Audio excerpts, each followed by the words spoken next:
அதிமுக அரசின் சாதனைகளை மக்களிடம் கொண்டு போய் சேர்க்கவில்லை. எடப்பாடி பழனிசாமி ஆதங்கம். வாலாஜா ஸ்ரீபெரும்புத்தூர் நெடுஞ்சாலை பணிகளை விரைந்து முடிக்க நடவடிக்கை தேவை. ராமதாஸ் கோரிக்கை.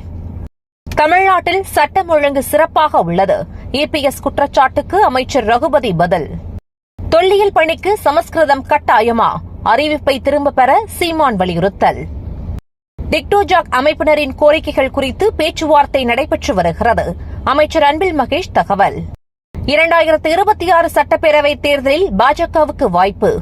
மாநில தலைவர் அண்ணாமலை நம்பிக்கை. நீலகிரி, கொடைக்கானல் மலைப்பகுதிகளில் சீரான மின்சாரம் வழங்குவது குறித்து காணொலியில் ஆலோசனை. அமைச்சர் தங்கம் தென்னரசு அதிகாரிகளுடன் ஆலோசனை மேற்கொண்டார்.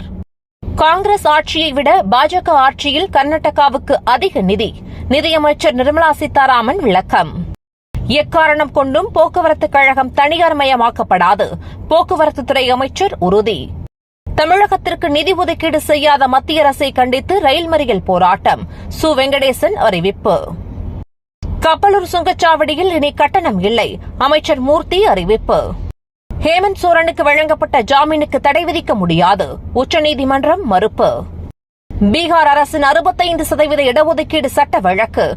பாட்னா உயர்நீதிமன்ற உத்தரவுக்கு இடைக்கால தடை விதிக்க முடியாது என உச்சநீதிமன்றம் அதிரடி. தாமரை வடிவிலான சக்கர வியூகத்தில் இந்தியா சிக்கிக் கொண்டது. மக்களவையில் ராகுல் காந்தி பரபரப்பு பேச்சு. மதுபான கொள்கை ஊழல். டெல்லி முதல்வர் கெஜ்ரிவால் மீது சிபிஐ குற்றப்பத்திரிகை தாக்கல். தினந்தோறும் காலை தலைப்புச் செய்திகளை உடனுக்குடன் தெரிந்து கொள்ள வணக்கம் இந்தியா நியூஸுடன் இணைந்திருங்கள்.